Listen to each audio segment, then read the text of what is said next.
Bonjour à toutes, bonjour à tous, bienvenue à Next Épisode, votre podcast série télé, habituellement diffusé tous les mardis à 19h sur Séance Radio et partout tout le temps sur Internet grâce à vos applications de podcast favorites. Ici, on débriefe souvent, on analyse éventuellement, on s'écharpe violemment et tout ça dans un respect relatif du produit. J'adore quand vous suivez comme ça, c'est parfait. C'est contractuel, on est obligé de le faire. Comme vous commencez à le savoir, l'équipe de Next Épisode a fait le déplacement sur la Côte d'Azur pour assister à la première édition du festival Cannes Série.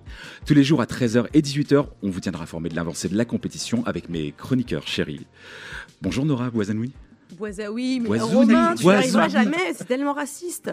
Nora Boisouni. Bonjour Romain Cros. Romain Cros, ouais, vas-y. Non mais super. J'ai décidé tout de suite bonjour d'accrocher la gueule. Romain Bourré quoi. Bon, ce midi, on va avoir une chance, on va avoir l'interview de Michael Young que tu as faite, Nora, hier. Absolument, c'était très drôle. On était fatigués l'un autant que l'autre. C'était un peu à l'arrache, mais moi j'aime beaucoup Michael Young. Il est très très bon client et il est très chouette. Et il y a un petit bonus sur Patrick Dempsey en guest. Et on parle un petit peu quand même de sa série qu'il a faite pour TF1, Les Bracelets Rouges.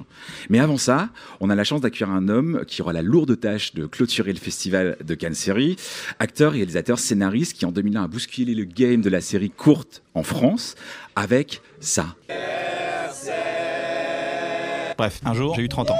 Tout le monde m'a répété. Ça y est, t'es vieux. Ça y est, t'es vieux. Ça y est, t'es vieux. Et je crois qu'ils n'ont pas tort. Parce que j'ai un pote qui a eu un enfant, un pote qui est devenu médecin, et un pote qui est parti du jour au lendemain dans un pays étranger. J'ai eu 4 pannes sexuelles, très exactement. Je me suis demandé ce que je voulais faire de ma vie. J'ai dit non, je préfère pas me coucher tard à des potes. Je suis rentré chez moi, j'ai pris un bain. Et en plus, j'ai mis de la mousse. J'ai dit à quelqu'un. Tu dis ça maintenant, mais tu verras plus tard. Quand je vais aux toilettes, j'attends 1, 2, 3, 4 secondes avant de pouvoir pisser.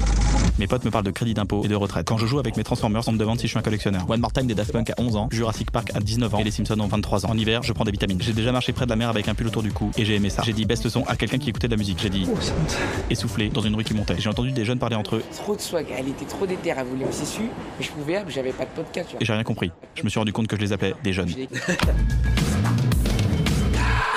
J'ai dit 2001, mais non, c'est 2011. Bref. Ça m'a mis un coup de quelques vieux jours d'un dit. coup, bonjour, ça va. Très bien. En écoutant ça, je me disais, mais c'est fou comment ça n'a pas pris une ride et comment ça nous manque aujourd'hui à la télévision, ce genre de choses. Ah bah ça fait plaisir. Vous écoutez, vous regardez un petit peu les séries courtes qu'il y a aujourd'hui à la télévision ? À la télévision, pas trop, mais plus sur le web. Je suis plus un gros consommateur de web. Je regarde beaucoup les trucs, ce que les gens font, quoi. Quel genre de séries sur le web Je regarde beaucoup un collectif qui s'appelle Ebim. Je le trouve assez rigolo, je le trouve assez marrant. Après, je suis beaucoup les sketchs Golden Moustache, tout ça. Ouais, ça me fait vraiment rire, quoi. Il y a des gars comme. Après, il y a des. En plus, c'est plus. Il y a moins des séries sur Internet, c'est plus des identités, des mecs comme Mr V, des mecs comme ça qui me font vraiment rire. Est-ce qu'on vous consulte comme le pape de la série courte, le mec qui a tout changé, qui a changé le game de la série courte en France? Est-ce On qu'on me demande mon avis, ouais, des fois, on me dit, ouais, qu'est-ce que t'en penses? c'est un full-time job, ça, non? Non, c'est pas, le message est toujours le même. C'est faites un truc que vous voulez raconter. Essayez pas de trouver un bon format, trouvez une bonne histoire. Et l'histoire donnera le format, c'est ça le plus important. C'est la seule réponse que je peux apporter. J'ai pas de talent particulier pour dire voici la recette, voici ce qu'il faut faire. Parlez de vous, parlez de ce que vous connaissez, et puis le format viendra. Pourquoi depuis Bref, on n'a pas d'équivalent? C'est-à-dire, on aurait pu penser que finalement, ça allait libérer la créativité, que les gens allaient faire confiance à quelque chose de différent, pas forcément un format type scène de ménage, un gars, une fille, etc. Mais finalement, c'est un peu bloqué. Il n'y a pas grand-chose qui est venu renouveler la Je viens chose. de faire un jeu de mots là, non? C'est vrai, bah ouais. C'est un peu bloqué. Un jeu de mots involontaire. Ouais, bah ouais, il y a eu bloqué. Il y a eu Serge Le Mito, il y a eu des trucs. Non, c'est bien ça. Ça nous autorisait à faire plein de choses. Qu'avec Canal, on a eu la chance de pouvoir faire d'autres choses, quoi. Donc bloqué, donc Serge Le Mito. On peut proposer des concepts en permanence. On nous fait confiance. Ça nous a vraiment ouvert une porte pour nous, pour le coup. Mais l'état Nora. de la comédie française, il y a des choses comme Irresponsable que moi j'aime beaucoup. Ouais, Je c'est sais pas super. si vous avez vu, j'aime vraiment ça. Début de la première saison. Ouais. C'est vraiment chouette, mais on sent encore qu'il y a effectivement un blocage au niveau de la comédie. Et c'est quoi votre regard sur... Alors je parlais de la comédie dans son ensemble, genre les films, le stand-up, YouTube, tout ce truc-là, c'est quoi votre regard aujourd'hui? Est-ce que vous avez l'impression qu'on avance ou qu'on est encore un peu bloqué, on a encore des espèces de barrières qu'on se met en France pour pas faire ça? Je pense qu'il faut être indulgent quand quelqu'un commence. En fait, il faut faire la différence entre quelqu'un qui commence et quelqu'un qui a depuis 20 ans. Et quand on a un jeune humoriste qui arrive, c'est normal, il va parler de choses légères, avec peu de profondeur, ça va pas être intéressant. La vraie comédie, celle qui nous plaît tous, celle qui est assez universelle, c'est quand on parle d'un drame et qu'on le tourne de manière comique. C'est ça qui est cool. Mais pour ça, il faut de l'expérience, il faut 10 ans d'écriture derrière. Moi, avant de faire Bref, j'ai écrit des tas de trucs qui étaient pas bons, qui étaient pas cool, qui étaient pas qui était pas profond, qui était trop léger, qui était nul en plus. Mais bon, voilà, c'est comme ça, c'est mon chemin et je pense qu'il faut être indulgent. Et vu qu'Internet libère beaucoup de jeunes talents et on les voit commencer plus jeunes, on se dit c'est jeune, c'est léger et tout, alors qu'il faut être juste indulgent. Quand on voit des gars comme Suricat, les gars du Suricat, c'est hyper mature, c'est hyper fort, c'est hyper bon. Quand on voit un mec comme Flaubert avec qui j'ai pu écrire sur Bloqué, c'est des gars qui sont hyper talentueux tout de suite, quoi. On a une génération de jeunes artistes super forts. On a Farid dans le stand-up qui a 26 ans. Voilà, on a un mec qui s'appelle Roman Frézinet qui a 24 ans, qui sont des mecs super brillants dans le stand-up, dans la comédie. Après, dans les séries françaises, malheureusement, je regarde pas la télé. Je suis désolé. Je regarde YouTube et Tous les gens qui la font la regardent jamais. Mais j'ai dans pas les la films, télé. par exemple, il y a des choses qui vous ont fait marrer récemment? Ah ouais, c'est une bonne question. Ça. Mais en fait, je regarde plus de films, je regarde que des séries. C'est con. Je regarde plus la télé, je regarde plus. Non, mais c'est vrai que je regarde plus de films. Ça, c'est ouf. Ma consommation a changé. En fait, le truc intéressant, je trouve, c'est qu'on on parle tout le temps de la télé est morte, alors que c'est pas vrai. On voit Non. la télé fonctionne très bien. Mais je trouve qu'il y a un taux de transformation qui est pas évident. Il y a beaucoup de gens qui font du stand-up, qui font des séries sur Internet et qui cartonnent sur YouTube. Mais on a l'impression, soit, je sais pas, est-ce que c'est le segment, est-ce que c'est les jeunes, on est vieux, les jeunes qui regardent pas la télé. Je vois Blanche Gardin qui a coécrit Problemos. Ça passe au cinéma, des gens qui passent au cinéma direct, mais j'ai l'impression que la télé reste encore frileuse. Je ne sais pas si les contacts que vous avez, vous, à la télé, alors Canal est un peu différent peut-être, est-ce que vous avez l'impression qu'il y a une plus grande prise de risque, que les chaînes sont prêtes à faire confiance à des gens issus du stand-up ou du YouTube, par exemple? Je pense que c'est l'éternel débat de la confiance. Je pense qu'au début, tu as le brief de la présidence qui dit il faut faire des choses nouvelles, il faut risquer, il faut faire des trucs. Et puis après, tu as les gens qui risquent leur place. C'est pour ça que Breaking Bad n'aurait pas existé si le mec n'avait pas risqué sa place. Parce qu'à un moment donné, il faut risquer sa place, c'est tout. Et je pense que c'est compliqué. Et quand on a des gens comme chez Canal, Ariel Saraco notamment, qui nous dit ouais, les gars, allez-y, faites-le, amusez-vous. Ce qui est cool avec Canal, c'est que Canal nous a toujours dit, et ils sont venus nous chercher pour nous diffuser. Ils n'ont jamais dit faites ça. Okay. Faites du Canal+. Ouais, ils n'ont jamais dit faites du Canal+. L'esprit Canal, c'est je pense qu'on appelle l'esprit Canal ou ce qu'on appelait ou comme vous voulez. Après, selon vos thèmes. Hein. C'est non, mais ce que l'on vous thème. Mais moi, je pense qu'aujourd'hui encore, Canal me dit. Vas-y, qu'est-ce que tu as à proposer? Et non pas, on aimerait bien te mettre dans une chronique décalée, un horoscope, tu vois, où tu ferais. Non, ils sont pas en train de me formater, au contraire, ils sont en train de me laisser exister. C'est ça le plus important. Ronan? Il y a quelques jours donc une soirée hommage Kian Kojandi Universe. Est-ce que c'est ça? Il y a un shared universe Kojandi. Le Kianiverse. Est-ce que ça dit quoi, pardon, la question? C'est le Kian Kojandi Universe, ouais. C'est ça, Bloqué, Serge Le Mito. Ouais. On avait beaucoup de vous un comique générationnel, on a dit c'est le comique de la génération. Est-ce que ça, il y en a pas un peu marre? Est-ce que vous avez dépassé ça justement? Je sais pas, je pense que je suis comme Chaplin devant la manifestation quand on lui donne un drapeau rouge, enfin un drapeau, je pense que c'est un drapeau rouge parce qu'à un moment donné il a un drapeau, puis il sait pas pourquoi il ramasse un drapeau par terre et il se retourne et il y a une manifestation et il se retrouve en tête de... Moi je voulais juste faire un truc que j'ai aimé faire, je ne fais que ça, je ne fais que des choses que je veux voir, entendre et c'est juste ça mon message. Après le fait que ça cristallise une génération à un moment donné, j'en suis très heureux parce que c'est très flatteur pour mon ego, mais c'est pas le but de ça. Je suis content d'écrire des choses qui sont... L'intimité, c'est très générationnel. C'est juste ça, c'est la clé, je pense. Tout à l'heure, on parlait des formatages, des trucs comme ça. Trouver une bonne histoire et parler des choses qu'on connaît, parler d'intimité, se révéler, une sorte de pudeur impudique, tu vois, d'avoir un truc un peu contrôlé, une pudeur romancée, c'est toujours... je pense que c'est une des clés pour parler à beaucoup de gens. C'était qui vos héros, les gens dont vous vouliez vous inspirer quand vous avez commencé à travailler sur Bref? Vous avez quelqu'un en tête? Batman. Non, moi je dois beaucoup au cinéma. Je dois beaucoup à Jean-Pierre Jeunet, je dois beaucoup à Roger Avary, je dois beaucoup à Cédric Clapiche. Je dois énormément à ces gens-là qui ont inventé des styles. Je me suis inspiré. C'est drôle, vous êtes le premier à nous parler de français avant de nous parler d'auteurs américains de stand-up, en fait. Ouais. Ouais, je dois beaucoup à ces gens-là, en fait. Je dois beaucoup à... Parce que c'est une forme de... Ces gens-là ont inventé des styles, en fait. Ont inventé de l'humour, ils ont inventé des trucs. Moi, je ne suis que leur enfant. Donc, je n'ai que créé par rapport à ces influences. Ronan? Mais justement, donc vous avez plusieurs séries. Aujourd'hui, c'est la mode de mélanger. On a Avengers 3 qui va sortir dans quelques jours.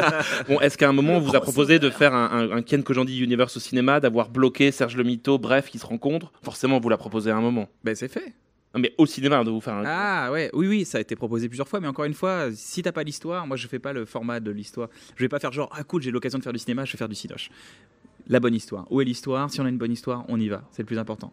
Et vous dans fermez Serge pas la Lomito, porte. c'est tout à fait possible que si on fait Serge Lomito au cinéma, c'est tout à fait possible qu'il y ait Iron Man et Hulk. C'est tout à fait possible maintenant. Moi, je Nora. voudrais revenir sur vous parlez de génération et de l'intime, et c'est vrai que j'ai l'impression que moi, je ne vais pas poser la question de pourquoi il n'y a pas de meufs dans vos séries, parce que Ouais. vous la posez déjà. Mais il y a des meufs dans Ah. la série, pourquoi? Mais je veux dire, en tout cas, les personnages principaux ne sont pas des femmes. En tout cas, dans Bloqué, c'est 2 mecs. Ouais. Le mytho est un mec. Ouais. Cet univers est quand même très masculin. Le héros de Bref, c'est vous et c'est un homme. Donc, je ne pose pas la question de pourquoi il n'y a pas de femmes. Ce qui m'intéresse plutôt, c'est, et je reparle d'Irresponsables et de ces séries françaises où il y a des trentenaires. Mhm. Qui tirent plus vers 35 maintenant, parce que on vieillit tous. Hein. Mais je me demande Merci si. de me le rappeler. Ouais, c'est ça. Je me demande si vous sentez, avec Bruno et avec tous vos co-auteurs, une responsabilité vis-à-vis des meufs. hommes. Non, pas du tout. Au contraire, des hommes, des garçons, des jeunes qui vous regardent. En plus, avec le contexte actuel, où on écoute enfin les femmes et où les hommes ont un peu de mal à se remettre en question sur certains comportements, est-ce que vous avez l'impression d'avoir. En d'être un gros, peu- est-ce qu'on pourrait faire bref pareil après MeToo quoi? Non, alors pour moi, c'est pas de revisiter ce truc-là à l'aune de ce qui passe aujourd'hui, c'est plutôt dans les créations d'aujourd'hui, les plus récentes, comme Bloqué et Serge Lomito, ou les prochains projets. Est-ce que vous sentez d'être responsable un petit peu, pas de faire des modèles, mais de faire plus attention en fait à ce que vous faites dire à vos personnages? Oui, mais après, est-ce que ce qui est bien avec le personnage, c'est qu'on peut créer des choses et on est dans une fiction, donc on peut exorciser des choses, en parler, abuser. Je pense qu'on peut créer. Oui, il faut être attentif. Je suis assez attentif de toute façon à la jeune génération. Comme je disais, il y a une vraie libération de la génération de la comédie. Je peux vous citer des gens que vous ne connaissez certainement pas, qui s'appellent Tania Dutel, des gens qui sont dans la... Vous connaissez Tania Dutel? Tania Dutel, c'est une formidable humoriste, qui est une jeune humoriste, moi, que j'ai connue il y a 10 ans, qui maintenant s'est libérée un potentiel. Elle parle de sexisme sur scène, elle en parle super bien. Je suis hyper vigilant à la nouvelle génération d'auteurs. D'ailleurs, on voulait même, pour bloquer, on voulait vraiment, à un moment donné, dire bon, ça sent trop les mecs, là. Maintenant, on fait un bloqué femme, et c'est écrit par des Ça aurait été femmes. dément, ça, j'aurais Écrit trop par envie des de voir ça. femmes, écrit par des femmes, joué par des femmes et tout, ça m'excitait vraiment de voir ça. Je me dis, ok, excitait dans le bon sens. Ça m'excitait vraiment de voir ça. Maintenant, Non, mais fais ça, gaffe, c'est- c'est bien. Personne ne s'est dit que. Non, mais je trouve que c'était le pari était stylé, quoi. Après, que ce soit dans Bref ou dans les autres séries, j'ai pas l'impression, même dans Bref, on donnait beaucoup la parole aux femmes.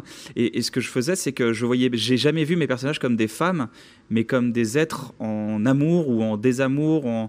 Je vois pas trop ça n'a jamais été l'objectif de dire elle c'est tu vois, c'est son ex, mais c'est son ex, ça aurait pu être son ex au masculin, c'était pas, tu vois, c'était son plan cul, il y avait pas son plan cul femme, c'était, tu vois, c'était son plan cul. C'était pas du tout dirigé avec les femmes, c'était pas, Non, c'est c'est pas, pour ça c'est que pas ma la question vision portait justement. plus sur les hommes, justement, parce que c'est vachement intéressant, je Mais trouve, oui, cette on a une libération relation- de l'intime, et j'ai l'impression que ces séries-là, peut-être, peuvent permettre à des mecs de se dire, mais je suis pas un fragile parce que je pleure, je suis pas un non. fragile parce que je suis triste, et je trouve ça intéressant de se dire, moi Justement, j'écris ouais. ça justement Prenant. en disant, Le on a perso- 30 ans, on est Le personnage que vous avez créé dans Bref a aussi amené cette idée du mec qui galère et du mec sensible aussi. Il y avait ça dans Ouais, Bref. ouais, ouais. C'est ça que vous avez amené aussi dans la comédie. Est-ce que par exemple le personnage de Kéron, celui qui lui disait baise-la en permanence, voilà à peu près, vous le réécririez comme ça aujourd'hui? Ou est-ce que vous diriez ah là ça va coincer? Est-ce que vous faites attention à ce que vous auriez écrit? Après, tout est une question de mise en scène et de démonstration des choses, des effets comiques. On comprend que c'est de la comédie, on comprend que c'est une mise en scène, on comprend que le personnage est farfelu. Tu vois, c'est important aussi de comprendre ça. On n'est pas dans une lecture à froid de baise-là. Tu vois, oui, là, c'est vraiment... Si tu le décortiques comme ça, oui. Mais tout est une question aussi de mise en scène, de texte, de comédie, de rythme. C'est ça qui est important, c'est un tout. Mais là, par exemple, donc vous allez animer la cérémonie de clôture Ouais. de Cannes Série. On se rappelle, par exemple, de Laurent Lafitte qui avait fait une blague qui n'était pas très très bien passée à Cannes. Est-ce que, par exemple, là, dans ce que vous avez écrit, vous vous êtes dit, là, je sécure tout ce que je vais raconter? Ah, mais moi, alors, après, faut partir de soi. Encore une fois, faut partir de soi. Moi, je suis pas clivant. Je travaille avec un mec qui s'appelle Bruno Muschio, qui est beaucoup plus acide dans sa manière d'écrire. Et moi, je suis beaucoup plus mainstream. C'est-à-dire que j'aime quand les gens se rassemblent autour d'une blague, et Navo adore cliver. Ce qui fait que Donc ça donne c'est un une côté bonne team. mainstream acidulé, tu vois. Et je pense que c'est Mainstream acidulé. Ouais, Quel c'est que ça. j'en dis mainstream acidulé. Je sais Pas pas, mal, pas mal. je La sais guimauve pas. avec tu sais, les bonbons acides autour. Je sais pas, mais en tout cas, tu fais. Tu te rappelles cette guimauve? Elle était cool. Tu vois, j'avais kiffé cette guimauve. Merci de m'avoir appelé Elle en était termes de poussée. guimauve. On a le temps de développer quelque chose autour de l'intime quand on présente une cérémonie de clôture? Ouais. Surtout que je vais commencer avec un numéro hyper hyper Pas dedans. rassembleur, j'espère. Vous allez danser, quoi, en gros. Non. Choré, qui a une petite choré. Il y a de la chorégraphie. Il y a de la choré. Il y aura de la Il y a musique, de la des chorégraphie musiciens artistique, aussi. mais pas de la danse. Non, mais l'idée c'est de rassembler. L'idée c'est que moi j'ai des Anglais dans la salle, j'ai des Des Américains. Chiens, Europes, des du Japonais, Nord, j'ai de ouais. tout, j'ai du monde entier. Je vais pas commencer à faire une blague que les gens rigolent, il y a une traduction que d'autres gens rigolent. Tu vois, j'essaie d'avoir un truc assez visuel, assez instantané. Je vais essayer en tout cas. Je peux pas dire que ça va marcher, je peux pas garantir les choses. Mais j'ai le pari de. Je travaille avec un mec qui s'appelle Francis Cloutier, un mec de Montréal qui est un mec exceptionnel en images et tout. Et on a créé un numéro, j'espère, fédérateur. J'expliquais tout à l'heure qu'on va recevoir Michael Young en interview. Nora a fait son interview. Il était dans une série qui s'appelait Les Bracelets Rouges. Je vais faire un petit pont avec une initiative que vous avez eue qui était de délivrer la 4G dans les hôpitaux. Vous pouvez m'expliquer un petit peu qu'est-ce que c'est que cette histoire? En fait, d'après mon parcours, depuis mon parcours personnel avec mon papa qui était malade et plein de choses, parce que quand tu es un peu connu, tu vas dans les services hospitaliers, visiter les gens et tout. T'as pas besoin d'être connu pour le faire, mais c'est l'occasion qu'on t'amène là-bas. Tu te rends compte vraiment qu'il y a un manque. Je vais pas dire en France, je veux dire dans beaucoup d'hôpitaux où il n'y a pas Internet. Et je pense que quand tu as Internet, quand tu as un traitement lourd de 3-4 mois, tu vois, et que tu as 3G, tu es le 2 avril, et tu as 3G, tu as tout tué parce que tu as regardé 4 vidéos sur YouTube et c'est fini, et tu es en edge, et qu'il n'y a pas de Wi-Fi, et que tu peux pas accéder à Internet, je pense que quand tu es en soins lourds, Internet, c'est important quand même. Ça te donne un accès, tu rigoles, ça te donne, tu regardes des séries, tu peux brancher ta PlayStation, tu peux faire ce que tu veux. Au moins, on va faire le discours un peu important, genre tu peux t'éduquer, tu peux apprendre des choses, tu peux vraiment te marrer en il y a regardant aussi des le vidéos de divertissement. Et je moustache, pense que tu peux rigoler, c'est ça le plus important. Tu peux rigoler, tu peux accéder à de la rigolade. Tu sors un peu de ta maladie, de ton quotidien qui Tu est peux chiant discuter. et le relou, quoi. Les stories, tu peux envoyer des trucs, tu peux faire des Skype, tu peux vraiment tout faire, du FaceTime, tu peux vraiment tout faire. Il n'y a pas forcément Internet partout. Donc on a d'abord faire une première initiative où on a distribué des boîtiers avec Orange et le ministre de la Transition numérique. On a distribué des boîtiers Orange dans des services. Comme ça, il y a 60 gamins qui ont Internet illimité avec des boîtiers illimités, Wi-Fi. Donc c'est vraiment super. Et moi, ce que j'aimerais, idéalement, c'est que mon idée, c'est celle-ci. In a world. Hein? In a world. In the world. Kian Kojandi. J'adorais qu'un Américain dise Kian Kojandi. Je sais pas comment il galère. Parce que il n'y a pas que les Français qui ont le droit de galérer à mon nom. Il y a aussi les Américains qui ont le droit de galérer. Mon idée, c'est de dire tu arrives à l'hôpital, peu importe qui t'es, on s'en fout, il y a un code. Les bornes Orange, Free, SFR, qui tu veux. À côté des hôpitaux, elles ont une sorte de Wi-Fi comme à l'hôtel ou comme à les aéroports. Genre, tu captes, ça s'appelle le giga solidaire. Ce serait nourri par tous les gigas qu'on n'utiliserait pas tous les jours. Par exemple, à la fin du mois, il y a surtout 2-3 gigas que tu n'as pas utilisé. Certainement beaucoup plus. Parce que quand Et on pourrait en faire don à un hôpital. Oui, c'est une sorte, même pas un hôpital, mais une sorte de caisse solidaire où tous les opérateurs se diraient bah, ok, tout ce qui n'est pas utilisé, on le donne aux gens. Ce serait de manière pas. On fait pas des comptes apothicaires. C'est un peu la Bernadette Chirac avec les pièces jaunes de l'Internet. Mais exactement. Internet, Je trouve que les gens ont besoin de data en fait. Et du coup, imagine, tu arrives à l'hôpital, il y a un code qui est marqué sur les murs, hop, tu te connectes à la bande giga solidaire et hop, tu as Internet et basta, c'est fini. Super. Donc, on est en train d'essayer de créer ce système. Je suis en collaboration avec d'autres, notamment avec Orange. J'essaye de joindre les autres. C'est un appel si vous voulez me rejoindre là-dedans. Dans la France entière, du coup? Dans la France entière, dans là où on en a le plus besoin, et les hôpitaux, c'est vraiment une priorité. Super initiative. On va vous revoir bientôt à la télé ou pas alors? Mercredi à 19h15. Mais là, je suis en train de travailler. J'avais un spectacle qui s'appelle Pulsion, et là, je suis en train de travailler sur une adaptation télévisuelle de Pulsion. C'est-à-dire, ça va être un format assez hybride. C'est un truc qui n'existe pas forcément, donc on est en train de créer avec Bruno. Ce sera, j'espère, Guillemot Vassidulé. Il y aura ce petit côté, juste pour parce que ça m'intéresse, je te dis, on a un scoop. Il y aura un petit côté un peu Seinfeld, enfin, je veux dire, avec des mélanges de stand-up. Ouais. Ce sera encore plus différent. Ce sera encore différent mais bien sûr, ce sont de toute façon des influences. Mais en spécial ou en série? Ce sera une émission spéciale autour de spectacle. Ce sera l'occasion de faire un petit film, un petit téléfilm, quoi. Génial. Merci beaucoup. Merci à vous, merci beaucoup, merci pour votre temps. Alors pour cette cérémonie. Amuse-toi bien surtout. Ouais, amuse-toi bien, kiffe. Très fort. Et bah kiffe. Tu peux me tutoyer même, ça c'est mieux. Très bien. Merci beaucoup. Kian. Merci à vous, merci à vous. Ciao. Merci encore. Nora, donc t'es partie interviewer Michael Young. Je suis partie avec mon petit carnet, avec mes grosses cernes, et lui aussi. Donc on se dit bon bah voilà, c'est moins égale plus, et ça tombe bien, et c'était très drôle. Donc c'est pour cette série adaptation rouges, catalane, Le Bracelet Rouge, et on va écouter ça maintenant. Chambre 304, bienvenue, je m'appelle Clément. Thomas. C'est quoi tous ces bracelets? On nous en donne un à chaque opération. Quand est-ce que je rentre à la maison, papa? Ça fait des mois qu'il se prépare à se faire opérer. Alors que ma tête vous revienne pas, moi je m'en fous. C'est sa mère? Non, c'est sa belle-mère. Je crois que je suis amoureux. Arrête de pisser là. Pisse dans ton pistolet comme tout le monde. Moi jamais je pisserai là-dedans, c'est même pas en rêve. Ça devrait être écrit dans le règlement, se marier 20 minutes par jour. C'est pas pour rien qu'ils ont mis des clowns chez les enfants. Et nous les ados, on a droit à quoi? À rien. Je crois qu'on est allé un peu fort, non? Tu veux pas qu'on bouge ici? Tente d'être guéri pour se remettre à vivre. C'est pas une option, ça. La vie, elle attend pas. C'est eux qui sont courageux. Tant qu'on est en vie, l'histoire n'est jamais finie. Et notre histoire à nous, elle ne fait que commencer. Bonjour Michael Youn. On parlera donc des Bracelets Rouges. Vous avez un rôle, une série qui cartonne pas mal, si on en croit les chiffres d'audience. Est-ce que vous pouvez nous parler de la série d'abord et nous dire quel est le rôle que vous avez dans cette série ?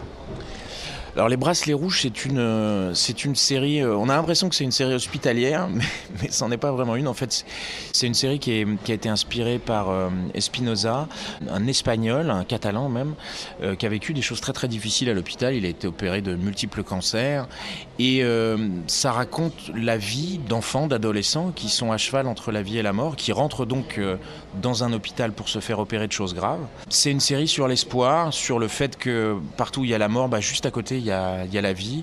Et effectivement que la vie continue, qu'il y a beaucoup d'humour, beaucoup de séduction au milieu de ces enfants. Et moi je joue le rôle d'un papa qui accompagne malheureusement sa fille dans cet hôpital. Et pour ceux qui l'ont vu, ça se termine pas très très bien pour moi.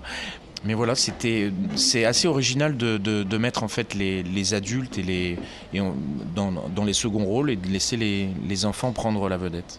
Un peu comme dans le film Patient de Grand Corps Malade, je ne sais pas si vous l'avez vu. Bien sûr, il y a des passerelles avec le film Patient, exactement dans le sens où partout où il y a la maladie, où partout où il y a des opérations graves, partout où il y a la mort, juste à côté, il y a quand même l'espoir. Et la vie n'est jamais aussi forte que quand elle côtoie de très près la mort. Est-ce que vous pensez que cette série pourra changer le regard des gens vis-à-vis du monde médical, vis-à-vis des enfants qui ont des maladies lourdes ? C'est vrai que c'est une responsabilité. On s'est tous posé la question en faisant cette série que déjà on l'a tournée véritablement dans des hôpitaux avec des vrais internes. Moi-même, ça m'a un peu changé aussi mon regard quand même sur le monde hospitalier. Et je pense que il y a une vraie responsabilité de la part des créateurs de montrer aussi les choses avec de façon un petit peu moins manichéenne et de montrer qu'aussi on a beaucoup de chance en France d'avoir une aussi belle, aussi grande médecine gratuite, qu'il faut le valoriser effectivement.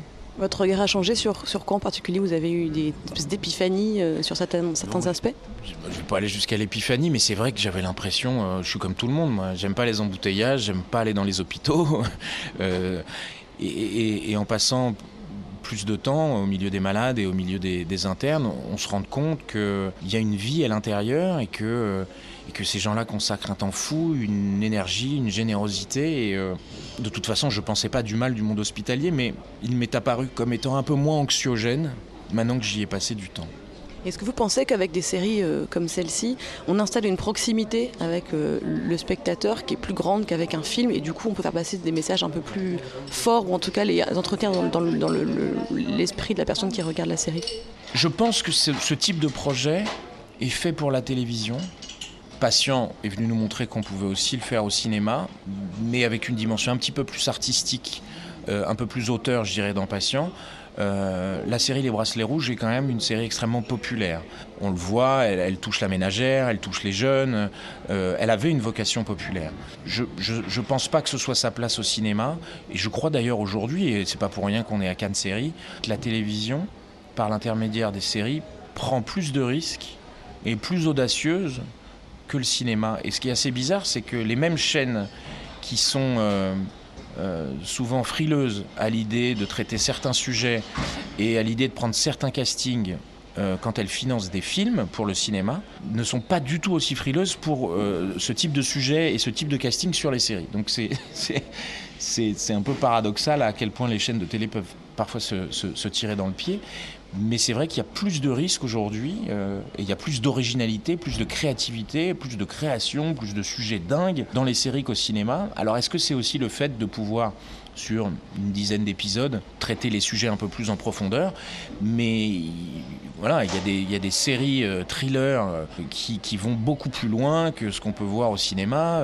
Il y a des séries comiques qui vont aussi beaucoup plus loin en termes d'humour. Donc aujourd'hui, c'est un vrai plaisir. C'est plus un risque de tourner pour nous dans ce qu'on appelle de la télévision. Ouais. Justement, on parlait de la porosité du coup entre cinéma et télévision. On vous a vu dans Carbone récemment avec Magimel Depardieu, quand même un gros film. Ça faisait plaisir de voir quelqu'un qui vient de la télé arriver au cinéma dans des films avec cette envergure. Est-ce que vous n'avez pas l'impression qu'il y a une espèce de switch ? La carrière classique, c'était on fait des séries et après on arrive au cinéma. Et aujourd'hui, les acteurs-actrices sont un peu moins frileux comme les chaînes. Alors après, je ne sais pas ce qui fait qu'un réalisateur vous choisit. Il vous a vu dans tel ou tel film, je sais pas, j'ai pas trop envie moi d'essayer de m'expliquer pourquoi je suscite le désir, parce que j'ai peur d'être confronté à des choses qui vont pas forcément me faire plaisir, donc je préfère laisser le mystère. Quand on me choisit, je demande pas pourquoi, et puis quand on me choisit pas, je demande pas pourquoi non plus. Non, je trouve ça assez formidable qu'on suive un petit peu le modèle américain, qui est il n'y a plus de frontières entre la comédie et le drame, entre la télévision et le cinéma, entre le cinéma et la scène. Moi, ça fait tellement longtemps qu'à chaque fois on me dit « Mais vous faites de la scène, vous faites de la télé, vous faites de la chanson, vous faites du cinéma, c'est quoi votre métier ?» Je dis « Mais je fais le même métier, c'est juste ces différentes facettes de la même pierre, quoi, que j'essaye de tailler année après année. » Mais les Américains sont beaucoup plus cool à ce niveau-là, il y a vachement moins de cases et on s'aperçoit que un acteur qui cartonnait dans une série est devenu le mec le plus bankable d'Hollywood. Je parle de George Clooney. Au moment où il y a... Hello, nice to meet you. Matthew Dempsey, je crois qu'il s'appelle. Patrick Dempsey vient de serrer la pince à Michael Youn, qu'on ne le verra pas. Patrick Dempsey. Il a vu que j'étais du même métier que lui parce que je répondais à un micro, mais sinon il m'aurait jamais dit bonjour. Puis il a vu peut-être que j'étais beau gosse, il se devait se dire « Ah putain, ça doit être un acteur français ». Il suscite le désir. Ouais, il suscite le désir de Patrick Dempsey. Il est homosexuel ? Je crois pas. Peut-être qu'il est bi, on ne sait pas, mais en tout cas, je ne crois pas. Non, il n'est pas homo. Moi, perso, je suis pas gay, mais avec Patrick Dempsey, je veux bien franchir le pas. On a un scoop, ok. Et on va essayer de le retrouver, on va essayer d'organiser une petite date. Donc voilà, il faut... on vilipende souvent les États-Unis, surtout sur la politique internationale, etc. Mais d'un point de vue spectacle, show business, cinéma, Hollywood, c'est quand même l'exemple à suivre. Et alors pour finir, est-ce que vous matez beaucoup de séries ? Est-ce qu'il y a des choses que vous avez vues récemment ou est-ce que vous avez des grands classiques indémodables que vous conseilleriez ? Et c'est là que tout ce que j'ai dit n'a plus de sens du tout, puisqu'en fait je ne suis pas du tout client de séries. Pour une seule et bonne raison, c'est que je trouve ça très addictif. Et j'ai pas beaucoup de temps, et donc le trait devient très vite trop addictif. Je me suis fait avoir parfois. Alors il y a des séries, si je regarde quand même, il y a des séries que j'adore. Je suis fan d'House of Cards, je suis fan en comédie d'une série qui s'appelle Eastbourne and Down. Récemment, j'ai regardé la série sur l'assassinat de Versace, etc. Donc si, il y a des choses qui m'intéressent. J'aime beaucoup quand c'est historique, quand ça a trait à quelque chose qui s'est passé, ça me touche un peu plus. En fait, toutes les séries type suspense, thriller, depuis que je me suis fait avoir avec Lost, et que je me suis aperçu que les scénaristes ne savaient pas où ils allaient, ça m'a un petit peu refroidi. Mais voilà, j'ai des tas de potes qui me disent « Mais comment tu peux ne pas regarder Game of Thrones ? Mais comment tu peux rater ça, etc. » Comment tu peux ne pas regarder Walking Dead ? Bon, j'ai pas beaucoup de temps, donc je l'ai choisi de façon assez précise. Et voilà, je peux vous dire que dernièrement, j'ai regardé Versace et ça m'a beaucoup plu. Ouais. Merci beaucoup, Michael Youn. De rien beaucoup. La série plus audacieuse que le cinéma, selon Michael Youn, vous êtes d'accord ou pas d'accord ? Faut regarder ce qui est sorti récemment. Alors moi je cherche encore les minorités visibles à la télé française notamment. Je cherche encore des personnages trans à part un tous les 10 ans à la télé française. J'aimerais bien qu'on me prouve le contraire, quoi. Peut-être qu'il parlait plutôt de la série en général et donc peut-être US un petit peu qui elle a fait quand même des efforts en termes de représentation. Oui, mais de toute façon, mais parce que le cinéma américain a lui déjà fait des efforts bien avant. C'est parce que vraiment c'est différence, mais c'est juste que nous on est encore très en retard à ce niveau-là. Oui, complètement. Après, l'opposition série-cinéma, elle est un peu plus compliquée que ça. On sent le mec tailladé parce que. Et puis le problème, c'est que. Cinéma, journaliste série. Je sais pas quoi répondre. Mais le problème, c'est qu'aujourd'hui, les techniques qu'on avait pour produire des films sont en train de se dupliquer sur les techniques de série. Alors il y avait un espace de liberté dans les séries qui est en train petit à petit de se restreindre parce qu'il y a de plus en plus de contexte économique et de charges économiques très lourdes. Mais bon, effectivement, quand on voit des séries comme Atlanta, comme Insecure, ou même Transparent évidemment, ou même Irresponsable en France, on peut faire des choses un peu décalées, un peu nouvelles, qu'on aurait du mal à faire dans les séries françaises, dans le cinéma français. Est-ce que le Pic TV, je pense, c'est aussi l'occasion d'être hyper créatif et d'essayer de toucher des niches, quoi, parce qu'il faut bien se démarquer. L'appel est passé au Festival Cannes Série. Merci beaucoup Nora, merci beaucoup Renan, et on se retrouve ce soir à 18h. À toutes. C'était Next Épisode sur Séance Radio, en direct de Cannes Série.